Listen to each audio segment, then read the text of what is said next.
Hi friends, welcome to share market in Malayalam. ഇന്നത്തെ വീഡിയോയിൽ നമ്മൾ ഡിസ്കസ് ചെയ്യാൻ പോകുന്നത് 5 നല്ല മ്യൂച്വൽ ഫണ്ടുകൾ കേട്ടോ. ഇതെല്ലാ 5 ഫണ്ടുകളും ഒരേ കാറ്റഗറിയിലുള്ള ഫണ്ടുകളാണ്. അതുകൊണ്ട് തന്നെ ഞാൻ എക്സ്പെൻസ് റേഷ്യോ മറ്റു കാര്യങ്ങളും ബ്രീഫായിട്ടൊന്ന് എക്സ്പ്ലെയിൻ ചെയ്യുന്നുണ്ട്. ഇതിലേതെങ്കിലും ഒരു ഫണ്ട് നമ്മുടെ കയ്യിലുണ്ടായിരിക്കണം എന്നുള്ളത് നിർബന്ധമാണ്. കാരണം 5 ടെക്നോളജി ഫണ്ടുകളാണ്. 5 വർഷത്തിൽ നമുക്ക് ഏറ്റവും കൂടുതൽ റിട്ടേൺ തന്നിരിക്കുന്നത് ടെക്നോളജി ഫണ്ടുകളാണ്. ഒരുപാട് ടെക്നോളജി ഫണ്ട്സ് നമുക്കുണ്ട്. പക്ഷേ ഏറ്റവും കൂടുതൽ റിട്ടേൺ തന്നിരിക്കുന്ന ടെക്നോളജി ഫണ്ടുകളിൽ ഇൻവെസ്റ്റ് ചെയ്യുകയാണ് നല്ലത്. അതുകൊണ്ട് തന്നെ വീഡിയോ മുഴുവനായിട്ടും കാണുക. 5 ഫണ്ടുകളും ഏതാണെന്ന് മനസ്സിലാക്കുക. അതിൽ നിന്ന് നിങ്ങൾക്ക് ഇഷ്ടമുള്ള ഫണ്ട് സെലക്ട് ചെയ്യാനായിട്ട് പറ്റും. ഓരോ മ്യൂച്വൽ ഫണ്ടിൻ്റെയും പേര് ഗൂഗിളിൽ അടിച്ചിട്ട് ഫണ്ട് ഹൗസ് എന്ന് അടിച്ചു കൊടുത്തു കഴിഞ്ഞാൽ ഏത് ഫണ്ട് ഹൗസാണ് ആ ഫണ്ട് മാനേജ് ചെയ്യുന്നതെന്ന് നമുക്ക് മനസ്സിലാക്കാൻ പറ്റും. ആ ഫണ്ട് ഹൗസിൽ പോയി ഡയറക്റ്റ് ആയിട്ട് നമുക്ക് ഇൻവെസ്റ്റ് ചെയ്യാം. ഡിമാറ്റ് അക്കൗണ്ട് ഉണ്ടെങ്കിൽ അതിൽ കൂടിയും ഇൻവെസ്റ്റ് ചെയ്യാം. എങ്ങനെ ഇൻവെസ്റ്റ് ചെയ്താലും ഡയറക്റ്റ് പ്ലാൻ സെലക്ട് ചെയ്യാനായിട്ട് ശ്രദ്ധിക്കുക. ഇതിനെപ്പറ്റി ഒരു ആർട്ടിക്കിൾ ഗുഡ് റിട്ടേൺസ് എന്ന് പറയുന്ന വെബ്സൈറ്റിൽ വന്നിട്ടുണ്ടായിരുന്നു. നമ്മളത് നോക്കിയിട്ടല്ല വീഡിയോ ചെയ്യുന്നത്. ഇതിൽ പറഞ്ഞിരിക്കുന്ന 2 ഫണ്ടുകൾ, ഏറ്റവും നന്നായിട്ട് പെർഫോം ചെയ്യുന്ന 2 ഫണ്ടുകളുടെ വീഡിയോസ് നമ്മൾ ഇതിന് മുമ്പ് തന്നെ ചെയ്തിട്ടുണ്ട് ഓൾറെഡി. മാത്രമല്ല ആർട്ടിക്കിൾ കുറച്ച് നാൾ മുമ്പ് വന്നതുകൊണ്ട് തന്നെ റിട്ടേൺസ് ഇപ്പോഴും കുറഞ്ഞിട്ടുണ്ട്. നമ്മൾ ഈ വീഡിയോ ചെയ്യാൻ കാരണം വീണ്ടും NAV കുറഞ്ഞിട്ടുണ്ട്. NAV കുറയുമ്പോൾ നമുക്ക് കൂടുതൽ ക്വാണ്ടിറ്റി വാങ്ങാനായിട്ട് സാധിക്കും. അതുകൊണ്ട് തന്നെ ഒരു ലംസം ഇൻവെസ്റ്റ്മെൻ്റ് അല്ല ഇപ്പോൾ അഡ്വൈസബിൾ ആയിട്ടുള്ളത്. കാരണം മാർക്കറ്റ് ഒരു ക്രാഷിലാണ് നിൽക്കുന്നത്. ഉക്രൈൻ റഷ്യ ഇഷ്യൂ, ആ ഇഷ്യൂ സോൾവ് ആകാത്തിടത്തോളം കാലം ലംസമായിട്ട് ഇൻവെസ്റ്റ് ചെയ്യുന്നത് ബുദ്ധിയല്ല. പക്ഷേ SIP നമുക്ക് സ്റ്റാർട്ട് ചെയ്യാം. ഇനിയും SIP സ്റ്റാർട്ട് ചെയ്തിട്ടില്ലെങ്കിൽ നിങ്ങൾക്ക് SIP സ്റ്റാർട്ട് ചെയ്യാനുള്ള ഒരു നല്ല സമയമാണിത്. കാരണം ഇപ്പോൾ NAV കുറവാണ്. NAV കുറവായതുകൊണ്ട് നമുക്ക് കൂടുതൽ യൂണിറ്റുകൾ കിട്ടുകയും പിന്നീട് മാർക്കറ്റ് മുകളിലേക്ക് പോകുമ്പോൾ വലിയ റിട്ടേൺസ് നമുക്ക് കിട്ടുകയും ചെയ്യും. മ്യൂച്വൽ ഫണ്ടുകളിലൊക്കെ മാർക്കറ്റ് താഴേക്ക് പോകുമ്പോഴാണ് നമ്മൾ ഇൻവെസ്റ്റ്മെൻറ്റ് കൂട്ടേണ്ടത്. അല്ലെങ്കിൽ താഴേക്ക് പോകുമ്പോൾ ഇൻവെസ്റ്റ് ചെയ്യാതെ ഇരിക്കുകയൊന്നും അല്ല ചെയ്യേണ്ടത്. താഴേക്ക് പോകുമ്പോൾ ഇൻവെസ്റ്റ് ചെയ്യുക, മുകളിലേക്ക് പോകുമ്പോൾ ഇൻവെസ്റ്റ് ചെയ്തില്ലെങ്കിൽ പോലും കുഴപ്പമില്ല. ഈ ഫണ്ടുകളുടെ പ്രത്യേകത ലോക്കിംഗ് പീരീഡ് ഒന്നും ഇല്ല എന്നുള്ളതാണ്. നിങ്ങൾ ഫണ്ടുകൾ സെലക്ട് ചെയ്യുമ്പോൾ ആ കാര്യങ്ങളൊക്കെ ശ്രദ്ധിക്കുക. എക്സ്പെൻസ് റേഷ്യോയും എക്സിറ്റ് ലോഡും കാര്യങ്ങളുമൊക്കെ ശ്രദ്ധിക്കുക. ഞാൻ എന്തായാലും ആ കാര്യങ്ങൾ ജസ്റ്റ് ഒന്ന് ബ്രീഫായിട്ട് പറയുന്നുണ്ട്.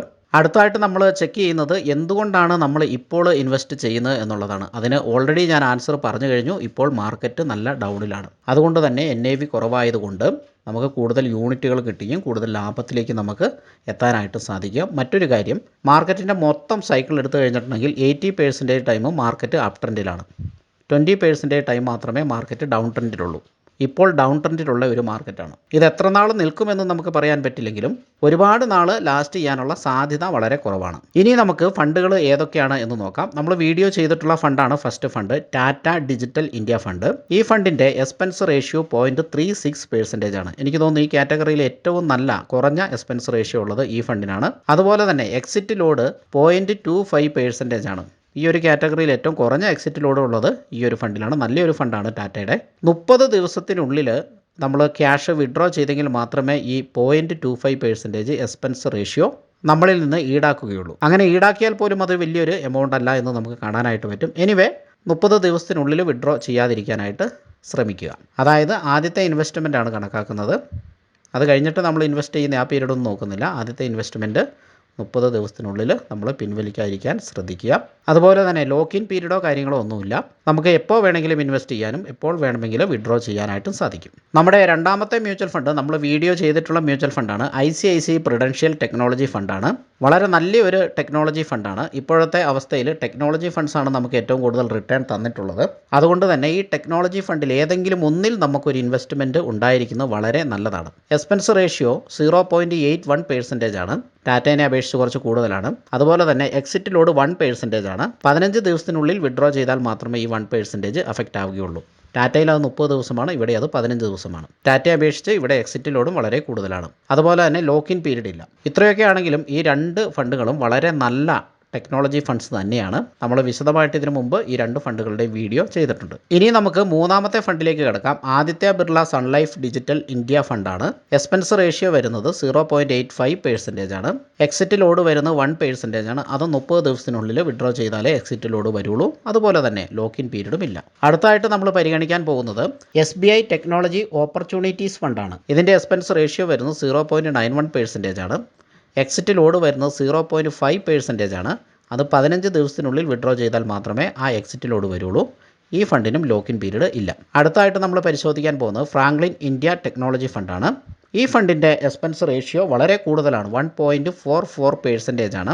അതുപോലെ തന്നെ എക്സിറ്റ് ലോഡ് 1% ഉണ്ട്. അത് ഒരു വർഷത്തിനുള്ളിൽ വിഡ്രോ ചെയ്താൽ ഈ 1% എക്സിറ്റ് ലോഡ് അവർ പിടിക്കും. അതുകൊണ്ട് തന്നെ ഇത് ഞാൻ അത്ര റെക്കമെൻഡ് ചെയ്യുന്നില്ല. എന്നാൽ പോലും ഈ കാറ്റഗറിയിൽ 5ാം സ്ഥാനത്ത് നിൽക്കുന്ന ഫണ്ട് ആയതുകൊണ്ടാണ് ഫ്രാങ്ക്ലിൻ ഇന്ത്യ നമ്മൾ സെലക്ട് ചെയ്തിരിക്കുന്നത്. അതുപോലെ തന്നെ ഈ ഫണ്ടിനും ലോക്ക് ഇൻ പീരീഡ് ഇല്ല. എൻ്റെ ഒരു അഭിപ്രായം അനുസരിച്ച് ഈ ഫണ്ട് ഒഴിവാക്കിയിട്ട് ഇതിന് മുമ്പ് പറഞ്ഞ 4 ഫണ്ടുകളിൽ ഏതെങ്കിലും ഒന്ന് നമുക്ക് സെലക്ട് ചെയ്യുകയും നമുക്ക് പറ്റുന്ന പോലെ ചെറിയ എമൗണ്ടുകൾ ഈ സമയത്ത് ഇൻവെസ്റ്റ് ചെയ്തിടുകയും ചെയ്യുന്നത് വളരെ നന്നായിരിക്കും. ഫ്യൂച്ചറിൽ നമുക്ക് വളരെ നല്ല റിട്ടേൺ കിട്ടാനായിട്ട് ഈ പീരീഡിൽ ഇൻവെസ്റ്റ്മെൻറ്റ് സ്റ്റാർട്ട് ചെയ്യുന്നത് സഹായിക്കും. അതുപോലെ തന്നെ ഇതിന് മുമ്പ് ഇൻവെസ്റ്റ് ചെയ്തിട്ടുള്ള ആൾക്കാർ കുറച്ച് ക്യാഷ് ഈ സമയത്ത് വൺ ടൈം ആയിട്ട് ആഡ് ചെയ്യുന്നതും നമ്മുടെ റിട്ടേൺ മാർക്കറ്റ് മുകളിലേക്ക് പോകുമ്പോൾ റിട്ടേൺ കൂടാനായിട്ട് സഹായിക്കും. എന്നിരുന്നാൽ തന്നെയും മാർക്കറ്റിൽ എത്ര നാൾ കറക്ഷൻ ഉണ്ടാകുമെന്ന് നമുക്കറിയത്തില്ല. അതുകൊണ്ട് തന്നെ കുറച്ച് ക്യാഷ് നമ്മൾ അഡീഷണൽ ആയിട്ട് മാറ്റി വെക്കണം. കൂടുതൽ കറക്ഷനിലേക്ക് പോകുമ്പോഴത്തേനും കുറച്ച് എക്സ്ട്രാ ക്യാഷ് ഇതിലേക്ക് ആഡ് ചെയ്യുന്നത് ഇതുപോലുള്ള ഫണ്ടുകളിലേക്ക് ആഡ് ചെയ്യുന്നത് നന്നായിരിക്കും. ഇപ്പോഴൊരു അൺസർട്ടനിറ്റി ആണ് മാർക്കറ്റിലുള്ളത്. ഒന്നെങ്കിൽ റഷ്യ ആക്രമിച്ചാൽ മതി, അപ്പോൾ ആ അൺസർട്ടനിറ്റി മാർക്ക് കിട്ടും. അല്ലെങ്കിൽ റഷ്യ പിൻവാങ്ങിയാൽ മതി, അതായത് ഒരു തീരുമാനമായാൽ മതി. ഓക്കെ, ആക്രമിച്ചു കഴിഞ്ഞാൽ വളരെ പെട്ടെന്ന് തന്നെ നല്ല രീതിയിലേക്ക് താഴേക്ക് പോയി പിന്നീട് ആ പ്രോബ്ലം സോൾവ് ആകുമ്പോൾ വളരെ ഫാസ്റ്റായിട്ട് തന്നെ മാർക്കറ്റ് റിക്കവറി ചെയ്യാൻ സാധ്യതയുണ്ട്. അങ്ങനെയാണ് ഇതുവരെ നമ്മൾ കണ്ടിരിക്കുന്നത്. കൊറോണ സമയത്ത് പോലും അങ്ങനെയായിരുന്നല്ലോ. 1-2 മാസം താഴേക്ക് പോയിട്ട് പിന്നീട് വളരെ വലിയൊരു റാലിയാണ് നമ്മൾ കണ്ടത്. ഹൈ എല്ലാം ബ്രേക്ക് ചെയ്ത് അങ്ങ് പോയി. അതുപോലെ തന്നെ ഈ ഒരു സിറ്റുവേഷനിലും അങ്ങനെ വരാൻ സാധ്യതയുണ്ട്. അപ്പോൾ ഒരു തീരുമാനം ഇതുവരെ ആയിട്ടില്ല. അതുകൊണ്ടാണ് മാർക്കറ്റ് ഇങ്ങനെ കളിക്കുന്നത്. ഒരു തീരുമാനമായി കഴിഞ്ഞാൽ അതിനനുസരിച്ച് മാർക്കറ്റ് ഒരു ഡയറക്ഷനിലേക്ക് പോവുകയും പിന്നീട് അതിൻ്റെ സ്വാഭാവികമായ അപ് ട്രെൻഡ് റാലി കണ്ടിന്യൂ ചെയ്യുകയും ചെയ്യും. ഷെയർ മാർക്കറ്റിനെ കുറിച്ച് കൂടുതൽ പഠിക്കാൻ ആഗ്രഹിക്കുന്നവർക്ക് എൻട്രി ആപ്പിൽ നമ്മുടെ കോഴ്സ് അവൈലബിൾ ആണ്. വളരെ ചീപ്പ് റേറ്റിൽ 1900 രൂപയ്ക്ക് തന്നെ ഇപ്പോൾ ഡിസ്കൗണ്ട് അടക്കം അവൈലബിൾ ആണ്. അത് പർച്ചേസ് ചെയ്ത് ഇക്വിറ്റി സെഗ്മെൻറ്റിനെ കുറിച്ചും F&O സെഗ്മെൻറ്റിനെ കുറിച്ചും ടെക്നിക്കൽ അനാലിസിനെ കുറിച്ചും ഫണ്ടമെൻ്റൽ അനാലിസിനെ കുറിച്ചും ഒക്കെ കൂടുതൽ കാര്യങ്ങൾ നിങ്ങൾക്ക് മനസ്സിലാക്കാം. സിംഗ് ട്രേഡാണ് താല്പര്യമെങ്കിൽ അതിനുള്ള കോഴ്സും അവൈലബിൾ ആണ്. ഷെയർ മാർക്കറ്റ് ഇൻ മലയാളം എന്ന ആപ്ലിക്കേഷനിൽ ആ കോഴ്സ് അവൈലബിൾ ആണ്. 2 കോഴ്സിൻ്റെയും ലിങ്കുകൾ ഞാൻ ഡിസ്ക്രിപ്ഷനിൽ കൊടുത്തിട്ടുണ്ട്. താല്പര്യമുള്ളവർക്ക് അത് ഉപയോഗിക്കാവുന്നതാണ്. Thank you for watching.